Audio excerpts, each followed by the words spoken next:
네, 이 시간 평안으로 인사하겠습니다. 주님의 평안 여러분과 함께. 옆 사람과도 인사합니다. 부드럽고 따뜻한 사람이 됩시다. 겸손한 사람이 됩시다. 네, 오늘은 부활절 6번째 주일이며 어버이 주일입니다. 잠시 말씀을 나누기 전에 우리 교회에서 준비한 선물을 먼저 나누는 시간을 좀 갖도록 하겠습니다. 우리 조 집사님, 그다음에 이순희 집사님 잠깐 앞으로 나와 주시겠어요?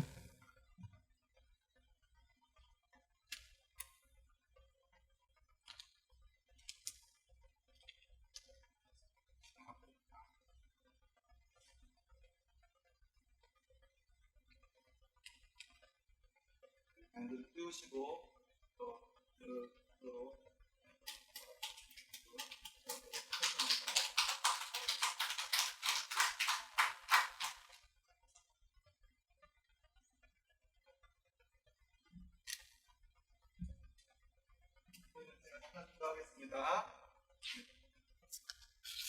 하나님 감사합니다. 우리 어버이날을 맞이하여 우리가 우리 부모님들을 존경하고 사랑하고 효도하는 마음으로 작은 선물을 준비하였습니다. 이 선물이 우리 어머니들의 자녀들을 위한 기도에 비한다면 너무나 턱없이 부족할지라도 그 기도를 통하여 우리가 오늘을 살고 있으며 또한 우리의 생명이 또한 우리의 삶이 어머니들의 기도를 통하여 풍요로워짐을 기억하기 원합니다. 주님, 그들의 수고와 노고를 기억하여 주시고 그들의 건강을 지켜주시고 자녀들을 위한 간절한 마음을 기억하심으로 말미암아 그들의 기도에 응답하여 주시옵소서. 예수님의 이름으로 기도합니다. 아멘. 네, 감사합니다. 우리 박수로 감사합니다. 그런 데 들어가 주시죠. 네, 늘 기도해 주시고 또 예배 가운데 함께 해주셔서 감사드립니다. 네.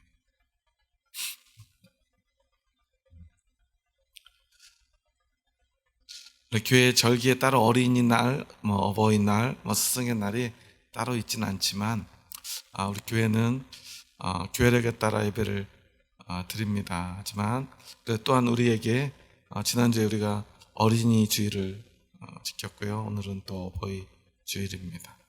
앞에서 우리가 제가 기원에서도 잠시 고백을 했듯이 우리는 우리 아버지이신 하나님을 믿는 사람들이지만 이 땅에 우리를 낳아주시고 키워주신 부모님에 대한 감사의 마음, 존경하는 마음을 잊지 말아야 합니다. 왜냐하면 그 마음을 통해 우리는 하나님을 존경하는 법을 배우기 때문입니다. 그리고 무엇보다 우리를 낳으시고 또한 길러주시며 우리를 기도해 주시는 부모님들에 대한 그 마음을 통해서 하나님이 또한 우리를 얼마나 사랑하시는지 우리는 깨달아야 하기 때문입니다. 그리고 무엇보다 그 기도를 통해 오늘 우리가 살아있고 우리가 하나님 앞에 나아가고 있음을 늘 기억했으면 좋겠습니다. 오늘 주어진 말씀에 따라 선한 양심을 가지라는 말씀을 제목을 가지고 오늘 말씀을 나눌 텐데요. 오늘 베드로 사도는 말씀을 통하여 오늘 본문의 말씀을 통하여 세상 핍박자들에 관한 이야기와 또한 그 핍박을 대하는 성도의 자세에 대해서 우리에게 가르쳐주고 있습니다. 사실 이 베드로 사도의 편지를 받는 그리스도인들은 이미 이방인들로부터 핍박을 받고 있던 사람들입니다. 더군다나 이제는 로마의 대대적인 핍박이 준비되어 있습니다. 그들을 기다리고 있고요. 성도들은 이미 그것을 알고 있습니다. 그런데 그때 사도 베드로는 우리 성도는 어떤 핍박을 당할지라도 결코 그 핍박에 굴복해서는 안 됨을 우리에게 가르쳐주고 있습니다. 특별히 우리가 핍박을 당할 때 우리는 우리의 마음의 태도를 바로 해야 됨을 우리에게 가르쳐주고 있습니다.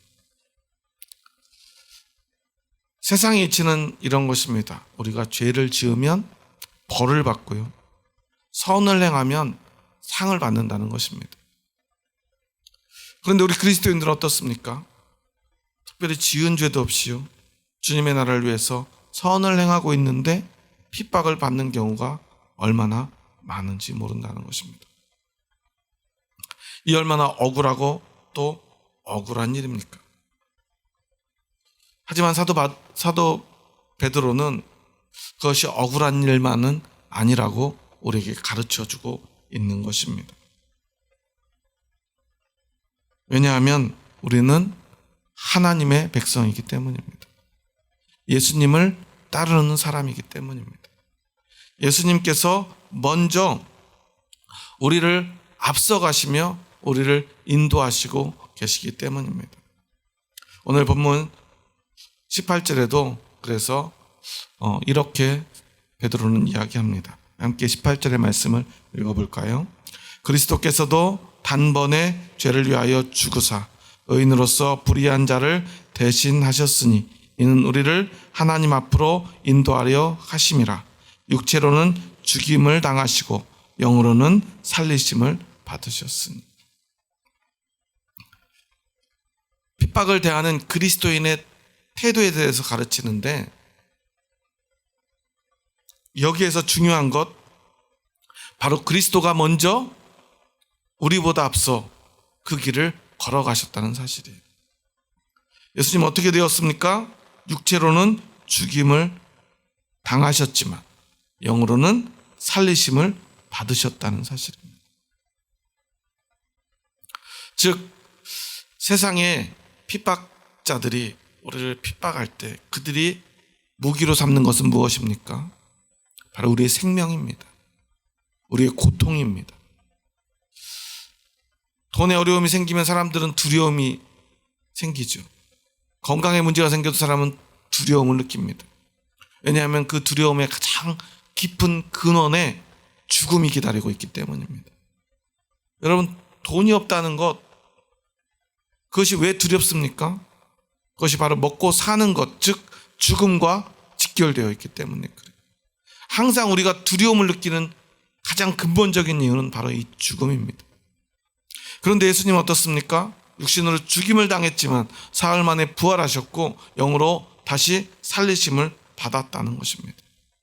그리고 또한 그 부활의 생명을 믿는 그 소망을 가진 우리들은 우리 육신의 생명이 끝난다 하더라도 영원한 생명이 기다리고 있는 사람들입니다. 그래서 우리는 어떤 핍박 속에서라도 죽음에 대한 두려움을 넘어서 영원한 생명의 소망으로 살아갈 수 있다는 것입니다. 그리고 이제 우리들에게는 가장 중요한 것 한 가지를 가지고 있어야 되는데, 그것은 바로 선한 양심이라는 것입니다. 우리 한번 16절 17절 말씀 함께 읽어볼까요? 선한 양심을 가지라. 이는 그리스도 안에 있는 너희의 선행을 욕하는 자들로 그 비방하는 일에 부끄러움을 당하게 하려 함이라. 선을 행함으로 고난받는 것이 하나님의 뜻일진데 악을 행함으로 고난받는 것보다 나으니라. 아멘. 여러분은 선을 행함으로 고난받는 것이 악을 행함으로 고난받는 것보다 낫다고 믿으십니까? 물론 여기서 얼핏 읽어보면요, 당연히 선을 행하는 게 좋고 악을 행하는 것은 나쁜 거니까 선을 행하다가 고난받는 것이 악을 행하다가 고난받는 것보다 당연히 나은 게 아닌가 생각되지만, 사실 여러분 생각해 보십시오. 이것을 우리의 삶에 대비해 보면요, 악을 행하다가 고난받는 것은 어떤 거죠? 내가 지은 죄에 대한 당연한 대가를 받는 거예요. 내가 잘못한 것에 대해서 당연한 결과로서 우리가 그 벌을 받아야 되는 것입니다. 그런데 악을 행하다가 고난받는다는 것, 그런 세상에 사는 것은 선을 행하면 고난받지 않는 것입니다. 내가 죄 지은 것도 없는데 감옥에 가야 된다면 여러분 억울하지 않겠습니까? 오늘 2023년 우리가 살아가고 있는 이 민주사회에서 죄 없는 사람이 감옥에 간다면 어떻게 되겠습니까? 그럼 어떻게 해서든 신문이든 방송이든 인터넷 매체든 어디에라도 알려서라도 이 억울함을 풀어야 되지 않겠습니까? 그것이 정상이지 않습니까? 죄를 지은 것이 없는 사람이 감옥에 가서는 안 되는 것 아니겠습니까? 우리는 그런 세상을 만들기 위해서 많은 희생을, 그리고 많은 대가를 치르지 않았습니까? 그런데 우리 그리스도인들은요, 선을 행했음에도 불구하고 그저 악을 행하지 않은 것뿐 아니라 더 나아가 선한 삶을 살았음에도 불구하고 고난당하고 핍박받아도, 때로는 감옥에 가고 때로는 죽게 되더라도 우리는 그것을 기쁨으로 여길 수 있는 사람이라는 것입니다. 그런데 여기서 베드로는 중요한 얘기를 합니다. 선을 행함으로 고난받는 것을 우리가 기뻐하기 위해서 우리는 선한 양심을 가져야 된다는 것. 여러분 안에는 선한 양심이 있으십니까? 여러분 예수 그리스도를 믿음으로 선한 양심을 가지고 있습니까? 저는 오늘 이 본문의 말씀을 준비하면서 선한 양심에 관해서 많은 생각들을 하게 됐어요. 기본적으로 모든 사람들에게는 양심이라는 것이 있습니다. 양심은 뭐죠? 우리가 적어도 이런 일은 하지 말아야 된다 라는 최소한의 것들, 최소한 이 정도 일은 해야 된다 라는 어떤 우리 마음속에 자리 잡고 있는 최소한의 선, 최저 한계선을 이야기합니다. 하나님을 믿든 믿지 않든 모든 사람들에게는 최소한의 이 양심이 있다라는 것입니다. 여러분은 그래서 너무나 극악한 범죄를 저지르거나 아니 내 주변에 정말 상종하기 싫은 어떤 사람들을 볼 때 이런 생각이 들지 않습니까? 저 사람은 정말 양심도 없나? 라는 생각 말입니다. 그래서 이 양심이라는 것과 선한 양심이라는 것의 차이를 생각하는데 저는 마지노선이라는 단어가 생각이 나요. 마지노선이 뭔지 여러분 아시나요? 우리가 보통 마지노선이라고 하는 단어가 대명사처럼 사용이 되죠. 어떤 일이나 사안에 대하여 받아들이거나 인정할 수 있는 최저의 한계선을 비유하는 말. 이게 국어사전에 나온 마지노선의 뜻입니다. 그런데 원래 마지노선이라고 하는 것은 세계대전 때에 만들어진 용어죠. 이 선한 양심에 대해 생각해 보기 위해 마지노선이라고 하는 단어의 유래를 한번 찾아봤어요. 이 마지노선을 만든 사람은 프랑스의 육군 장관이었던 앙드레 마지노라는 사람입니다. 1차 대전 때 그들이 독일로부터 침공을 당하고 나니까 이제는 다시는 독일로부터 공격받지 않아야겠다. 우리가 적어도 독일한테 함락되지 말아야 되겠다는 생각에 이 마지노라고 하는 장관이 마지노선이라는 것을 만들자라고 주장을 합니다. 이 독일과의 국경에 마지노선이라는 이 방책을 세우자는 거예요. 독일의 공격에 대비해서 어떤 순간에나 이 공격을 방어해낼 수 있는 이 방벽을 쌓자는 거예요. 이 방벽은 많은 사람들로부터 군사 전문가들로부터 가장 현대적인 방벽으로 일컬어집니다. 과거에는 전쟁이 지금과 같이 고도의 무기가 발달되지 않았기 때문에 주로 원형의 방벽들을 중간중간 세워서 싸움을 해냈어요. 그런데 마지노라는 사람이 주장한 이 방벽은 일자로 된 선을 이렇게 콘크리트로 방벽을 세우고 그 안에다가 많은 것들을 이렇게 준비해 놓습니다. 전쟁을 대비할 수 있도록. 이제까지 어떤 성벽보다 더 튼튼한 콘크리트 벽으로 그 벽을 세우고요. 두께도 훨씬 두껍게 세웠어요. 왜냐하면 적의 대포나 공격, 그 이전에 없던 공격들에 대비할 수 있을 만큼 두꺼운 방벽을 세웠고요. 그 다음에 그 안에는 더 고도화된 무기들을 장착했고요. 또한 심지어는 냉난방 시설까지 다 되어가지고 병사들이 그곳에서 오랫동안 싸움을 지속할 수 있고 방어해낼 수 있도록 만들었습니다. 그 다음에 심지어는 전쟁 중간중간에 쉴 수 있는 오락시설도 만들고요. 그 다음에 그곳에서 아예 먹고 자고 살 수 있는 주거지역도 만들고요. 그 다음에 오랫동안 싸워도 보급품이 떨어지지 않도록 보급품 창고를 중간중간에 계속해서 많이 만들어 놨고요. 그리고 방어선의 여러 구역들을 서로 연결할 수 있도록 철도까지 놓았다고 그래요. 그래서 이 방어선은 오늘날 적어도 절대로 무너지지 않는 어떤 최저의 한계선이라는 의미로 마지노선이라고 불려지게 됩니다. 이 단어를 잘 모르고 오해하는 분들은 마지노라는 사람이 만든 선이라는 뜻인지 모르고 마지노선, 마지막 선이라고 생각하는 분들이 많더라고요. 그런데요, 이렇게 어떻게 보면은 가장 기발하고도요, 가장 현대적인 좋은 마지노라는 사람이 만들었음에도 불구하고 그 결과는 어땠을까요? 그 결과는 참 참혹했어요. 우리가 프랑스라고 하는 나라를 잘 모르다 보니까 그 경계에 대해서 우리가 잘 이해를 할 수 없지만요. 프랑스 북쪽은 오른쪽에 독일과 인접해 있고요. 나머지 부분은 대부분 벨기에와 인접해 있습니다. 그런데 마지노선을 독일과 맞닿아 있는 모든 것과 만약에 벨기에와의 국경까지 다 세웠더라면 좋았을 텐데 벨기에 쪽은 그 방벽을 다 세우지 못했어요.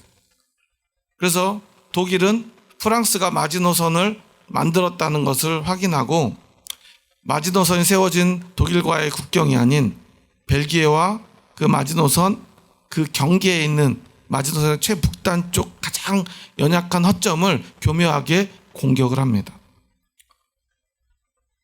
프랑스군은 마지노선 쪽은 완벽하게 방벽이 세워져 있으니까 군대를 많이 배치하지 않고 그 방벽 자체로 방비할 수 있다고 생각하고 벨기에 쪽 이 국경을 다 막아섰다고 그래요. 그런데 방벽과 벨기에 국경 그 사이에 있는 빈틈을 독일군이 공격함으로 말미암아 프랑스군은 그 독일군의 공격을 결국 막아내지 못합니다. 마지노선 안에 있던 군사들은 이거 방벽을 버리고 저 벨기에 쪽에 있는 군사들, 공격당하는 군사들한테 갈 수도 없고요. 어떻게 할 수도 없을 뿐더러 벨기에 쪽을 지키던 프랑스 군사들은 마지노선 쪽은 믿고 그곳을 놔뒀었는데 그 마지막 빈틈에 독일군이 쳐들어올 줄 몰라서 속수무책으로 당하고 맙니다. 결국 마지노선은 굉장히 기발하고도요 좋은 계획이었음에도 불구하고 별 쓸모없이 너무나 허망하게도 독일군에게 프랑스 파리를 함락당하는 원인을 제공하게 돼요. 그래서 사실 우리는 이 마지노선이라는 말을 최저의 한계선처럼 이야기하지만 어쩌면 이 이야기를 전부 다 알고 있는 사람이라면 사실 그렇게 쓰는 것이 조금은 어색하다는 사실을 알 수밖에 없습니다. 그런데 우리 양심이라는 것도 그렇습니다. 우리 인간의 양심은 어떻습니까?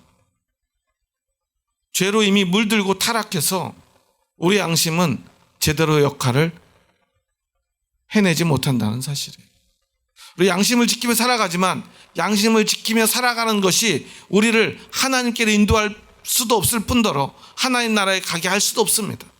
물론 그것이 잘못이고 부족하고 우리의 인생이 잘못되었다는 것 정도 깨달을 수 있을지 몰라도 심지어 우리 양심은 우리가 정말로 범죄한 자, 구원받을 수 없는 영혼임을 깨닫지 못하게 합니다. 오히려 죄의 노예가 되게 하고요, 세상에서 세상과 타협하며 살아가게 하고요, 오늘 본문의 말씀처럼 세상에서 억울한 핍박이 올 때 우리를 견디지 못하게 합니다. 내가 잘못한 것도 없는데 왜 죄를 지어야 되나 생각되는 것이 바로 우리의 양심이기 때문에 그래요. 죄 지은 자가 벌을 받고 선한 행동을 한 사람들은 상을 받고 죄를 짓지도 않고 선도 행하지 않았다면 그래도 그냥 평범한 삶을 살아야 되는 것, 그것이 우리의 양심이 말하는 세상의 선인 것입니다. 그것이 바로 정의인 것입니다. 하지만 주님은 세상의 정의와 선을 넘어서서 우리는 선한 양심을 가지고 살아가야 된다라고 가르쳐주고 있습니다. 그 선한 양심은 무엇입니까? 앞에서 이야기한 양심, 슈네이데시스는 그저 자기 행위의 속성에 대한 사람의 그 타고난 의식일 뿐이지만 우리 그리스도인들은 어떻습니까? 죄에 대해서 무감각해져 버린 이미 마비되어 버린 양심과 달리 예수 그리스도를 믿는 그 믿음으로 말미암아 성령으로 거듭나서 새롭게 갖게 된, 새롭게 우리 안에서 구축된 선한 양심, 그것은 죄 가운데서 우리가 어쩔 수 없이 가지게 되었던 마지노선 같은, 하지만 결국 실패할 수밖에 없는 그러한 양심이 아니라 반드시 승리할 수밖에 없는 진짜 양심, 진짜 마지노선을 우리가 갖게 되었다는 것입니다. 오늘 본문에 보면요, 여러 가지 이야기를 하면서 제일 마지막 부분에, 원래 오늘 본문은 13절에서 22절까지가 한 단락으로 되어 있는데요, 19절 20절에서 우리가 잘 알고 있는 예수님이 영으로 가서 옥에 있는 영들에게 선포하고 노아의 날 방주를 준비할 동안 하나님을 오래 참고 기다리셨지만 복종하지 않고 또한 불순종한 자들에 관해서 이야기한 후에 21절에서 세례에 관한 이야기를 합니다. 우리는 세례를 어떤 의미로 받아들이죠? 우리의 죄를 씻는 용도로 생각합니다. 단순히 죄를 씻음받는 것으로만 생각한다는 거예요. 하지만 오늘 21절에 보면 이런 이야기를 해요. 물은 예수 그리스도께서 부활하심으로 말미암아 이제 너희를 구원하는 표니 곧 세례라. 이는 육체의 더러운 것을 제하여 버림이 아니요 하나님을 향한 선한 양심의 간군이라. 이게 무슨 의미죠? 단지 세례가 우리의 죄를 제하고 없애주는 용도로 끝나지 않는다는 것입니다. 예수 그리스도를 통한 이 세례의 은총의 의미는 바로 하나님께 나아가는 능력이라는 것입니다. 즉 우리가 가지고 있는 선한 양심이 바로 이런 능력입니다. 우리가 선하게 산다는 것, 착하게 산다는 것, 선한 양심을 가진다는 것의 의미는 세상에서 내가 죄를 짓지 않기 위해서 노력했는데 그게 잘 안 되다가 이제 예수님을 믿으니 내가 조금 더 바르게 살게 되었다라는 수준의 문제가 아니라는 것입니다. 이제 우리는 이 선한 양심을 통하여 하나님 아버지께 나아갈 힘을 얻게 된다는 것입니다. 이것의 차이를 우리는 구분할 필요가 있어요. 단지 죄를 짓지 않는 능력이 세례라면, 단지 죄를 짓지 않는 능력이 선한 양심이라면 어쩌면 세상에는 우리보다 더 선한 양심을 가진 사람들이 많을지도 모릅니다. 우리보다 더 자신을 희생하고요, 우리보다 더 어려운 이웃을 위해서 희생하는 사람들도 있기 때문에 그렇습니다. 그런데 우리가 믿는 것은 무엇입니까? 오직 예수 그리스도를 믿는 그 믿음만이 우리를 구원한다는 것 아닙니까? 그러면 우리의 구원은 무엇입니까?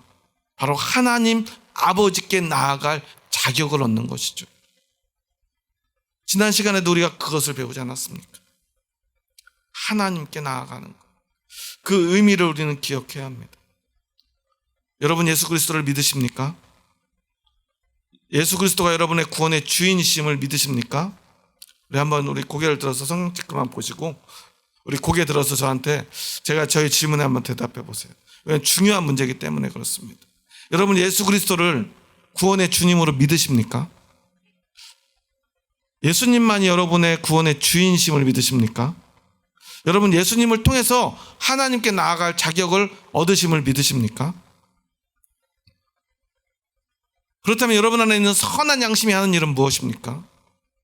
여러분으로 하여금 어떠한 순간에라도 하나님 앞에 나아가고자 하는 열망을 가지게 하는 것이고요, 어떠한 순간에라도 하나님께 나아가는 것입니다.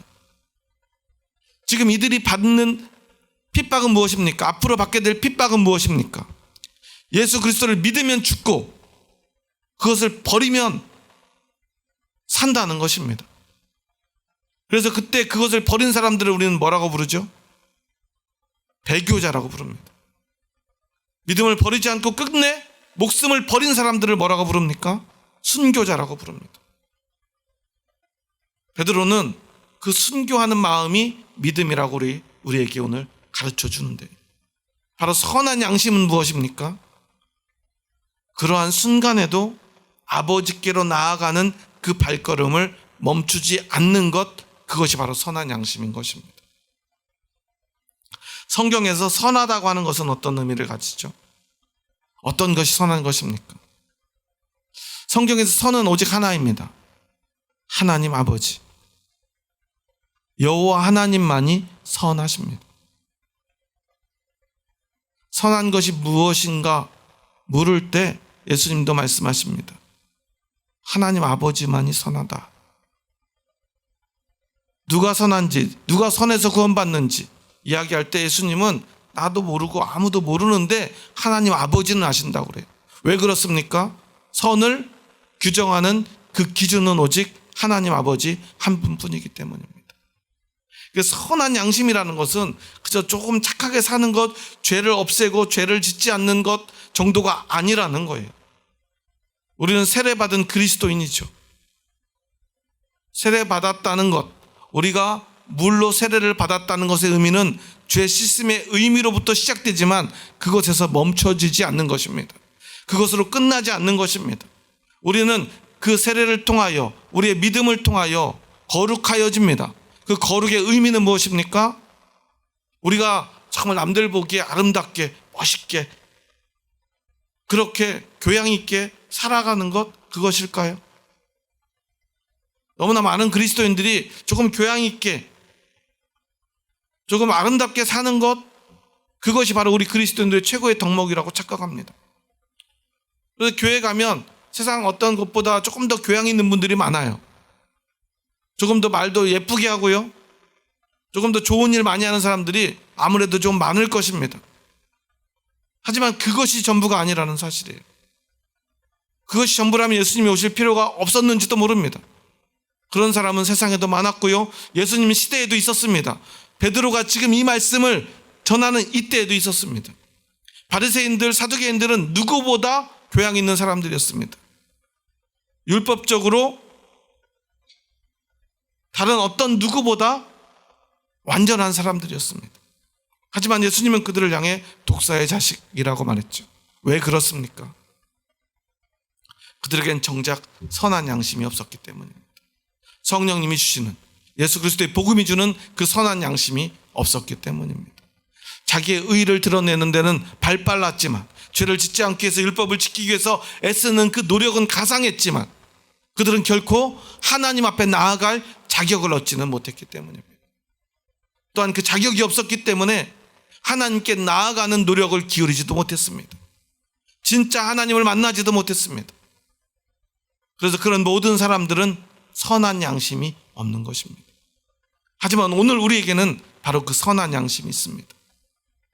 바로 하나님께 나아갈 자격과 하나님을 향한 열망과 하나님을 만나고자 하는 그 마음과 어떠한 순간에라도 하나님을 선택하는 그 믿음이 우리 안에 있기 때문입니다. 여러분, 그런 의미로 다시 한번 여러분을 돌아보며 한번 고백해 봤으면 좋겠습니다. 한번 고개를 들어서 저를 보시고요. 오늘 여러분 하나님 만나러 오시지 않았습니까? 예배 시간에 그냥 오셔서 그냥 왔다 가시면 정말 인생에서 이렇게 아까운 시간도 없을 것입니다. 이곳에서는 반드시 하나님을 만나야 합니다.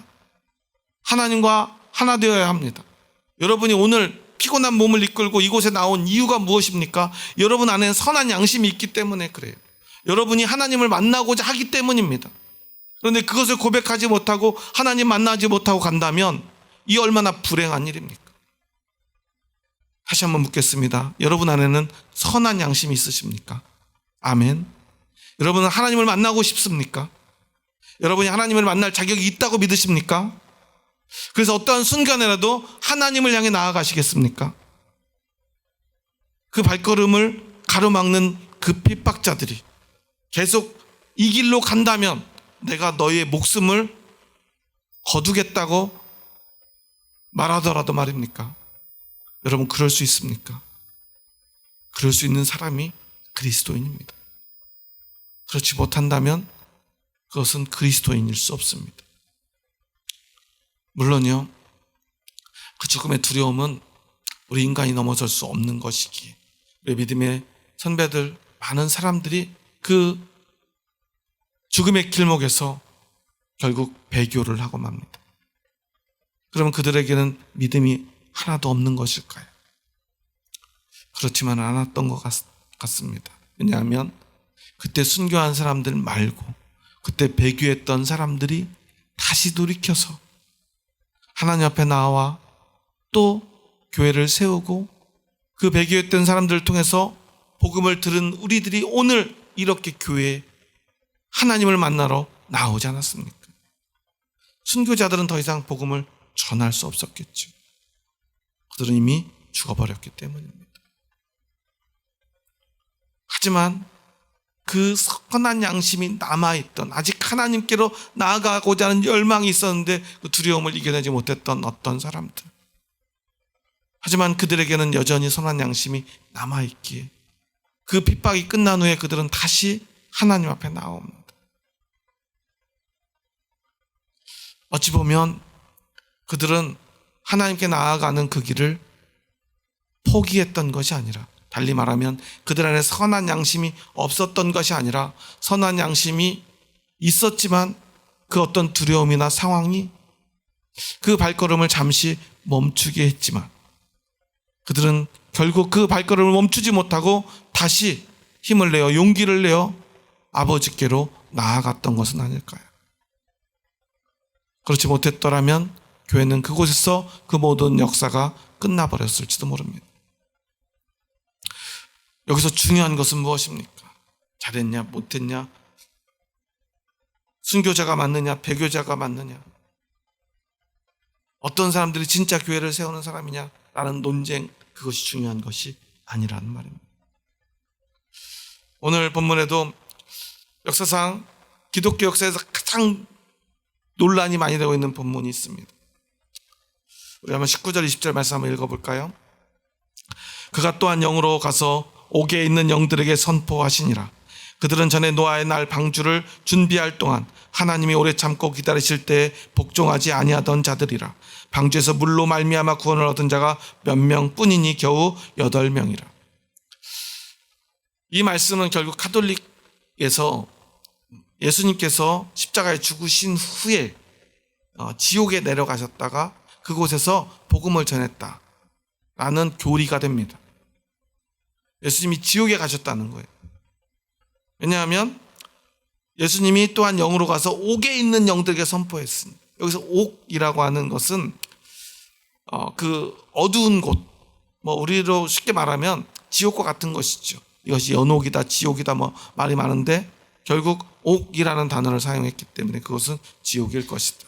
그곳에서 구원받지 못한 영혼들에게 주님은 두 번째 기회를 주셨다라는 어떤 교리들을 이야기하는데요. 성경 어디에도 두 번째 기회 같은 것은 없지 않습니까? 그러다 보니까 그들이 면죄부를 만들어서 이미 죽은 사람들을 위해서 면죄부를 발급받으면 돈을 내면 이 땅에서 이 면죄부의 동전이 쨍그랑 하고 헌금함에 떨어지면 저 지옥에서 죽었던 너희 부모가, 아니면 사랑했던 먼저 간 배우자나 자녀들이 지옥에서 천국으로 이동할 것이다 라고 그들은 주장했어요. 이 얼마나 황당한 일입니까? 황당한 이야기입니까? 그러면 과연 이 이야기는 무슨 의미인가? 논란이 지금도 계속되고 있습니다. 그런데 저는 참 안타까운 것은 하나님의 말씀을 읽을 때 우리가 왜 이런 논란들을 생각하는지 정말 너무나 안타깝습니다. 저에게도 만약 이 말씀을 완전히 해석하라고 말한다면 저도 자신이 없습니다. 이게 정말로 예수님이 어디로 간 것인가를 저에게 다 찾아내서 이것을 증명하라고 말한다면 제가 어떻게 증명할 수 있겠습니까?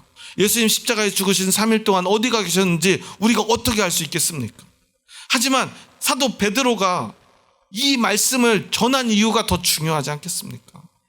그것은 무슨 말입니까? 예수님은 이 순간에도, 어떠한 순간에도 복음을 전하지 않았냐라는 이야기 아니겠습니까? 예수님이 어디로 갔는지, 그게 어떤 의미인지가 더 중요합니까?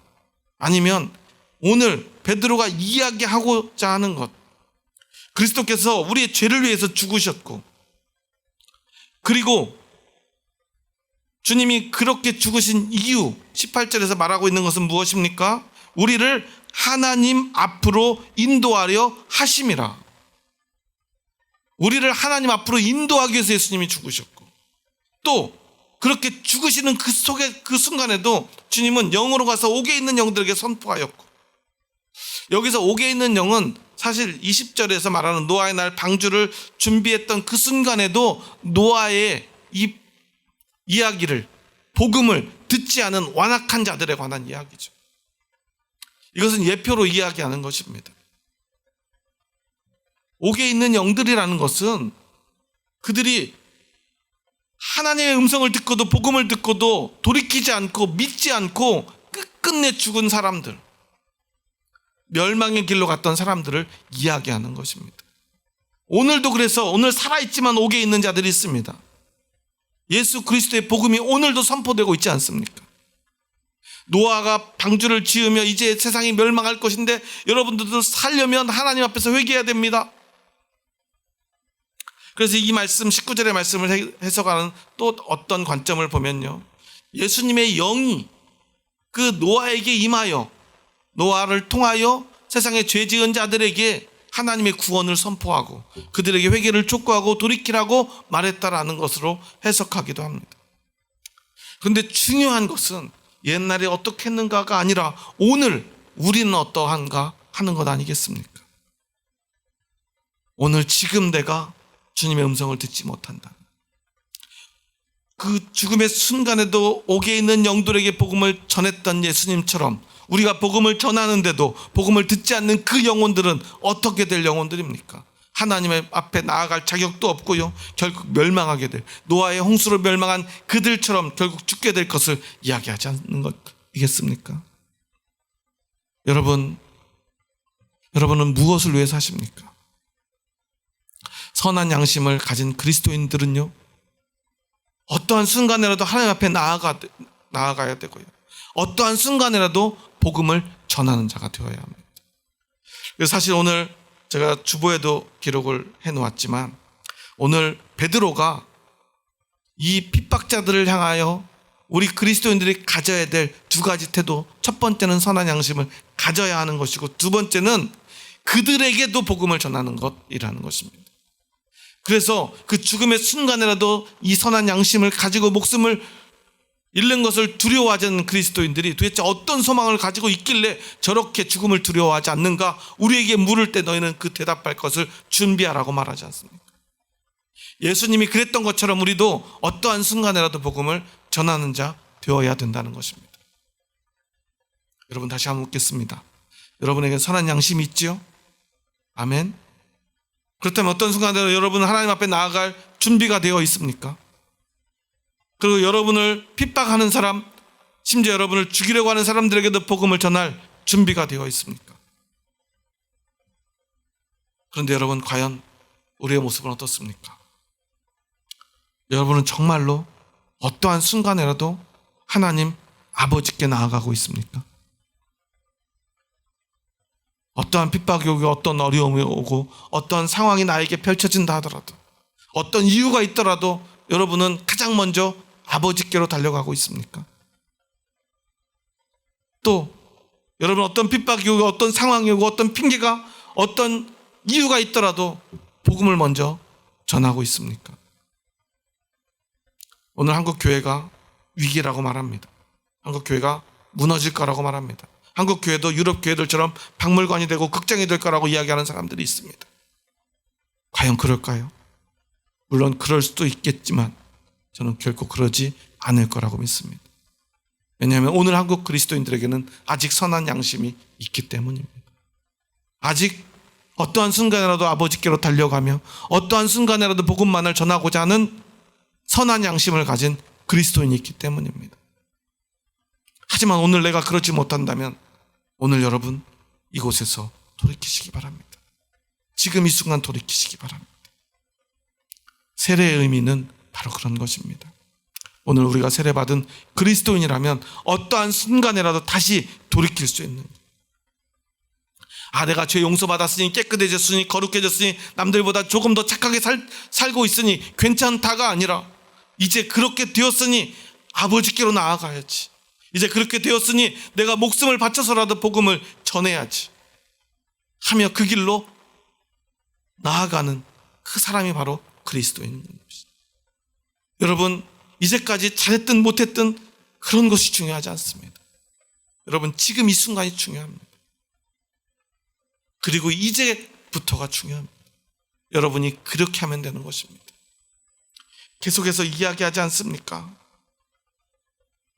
더러운 것을 당연히 제하려 버리는 것, 그것이 중요한 것이 아니라 하나님을 향한 선한 양심의 간구가 중요하고, 너희를 하나님 앞으로 인도하려는 그 주님의 애타는 심정, 그 마음이 중요한 것입니다. 우리는 그것을 아는 사람들 아닙니까? 우리는 선한 양심을 가져야 합니다.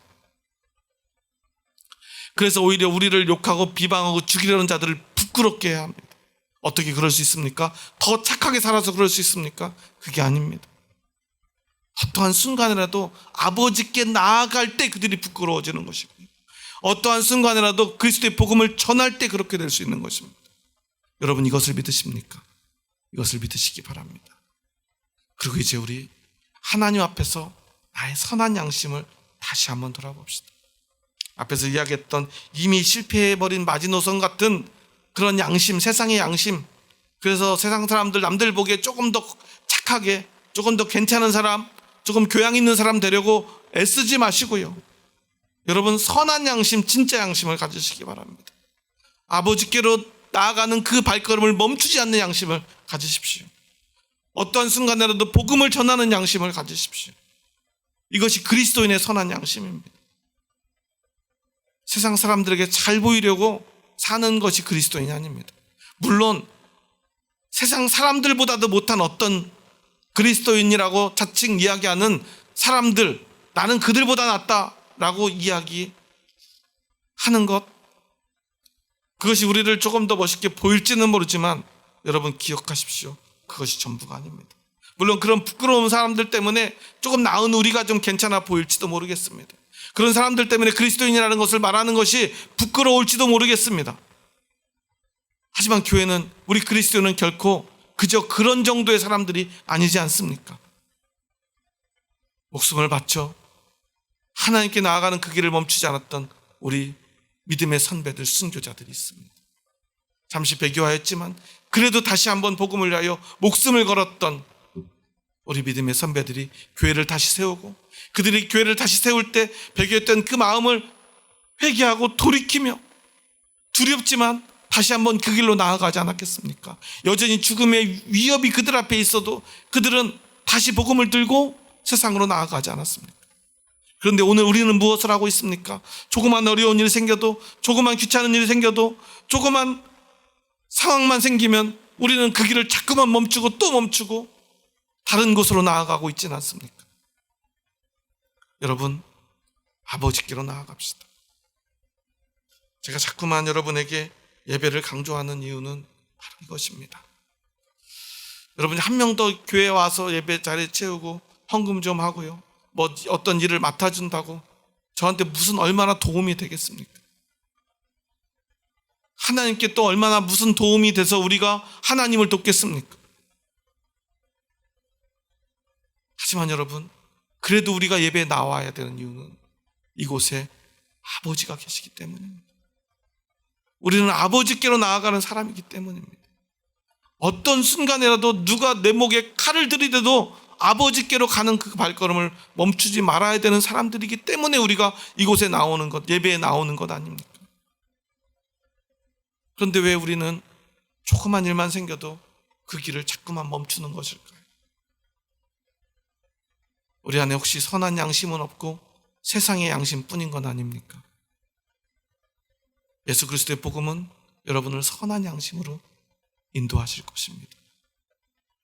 여러분, 그 선한 양심이 여러분을 아버지께 인도할 때 그것을 여러분의 마음으로, 상황으로 이겨내지 마십시오. 그 선한 양심에 굴복하십시오. 그 선한 양심에 순종하십시오. 그래서 하나님께 나오십시오.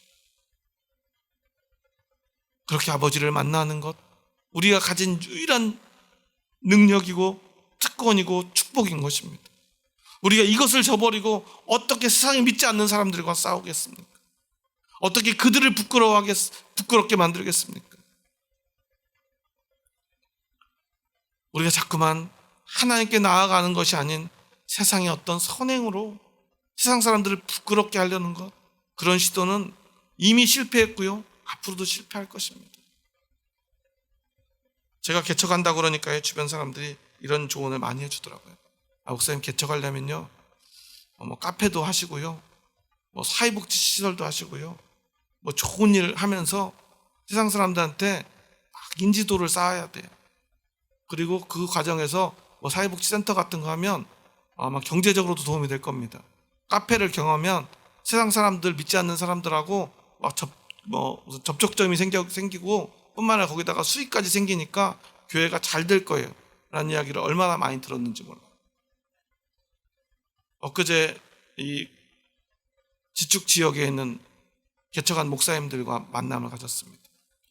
그 목사님들도 그런 얘기들을 참 많이 듣는 것 같아요. 어떤 분들은 결국 생활고로 주중에는 일을 하시고 주일에만 예배 드리시는 분도 있고요, 카페를 하시는 분도 있고 여러 가지 상황들이 있습니다. 물론 그런 어쩔 수 없는 상황들이 있었으리라고 믿습니다.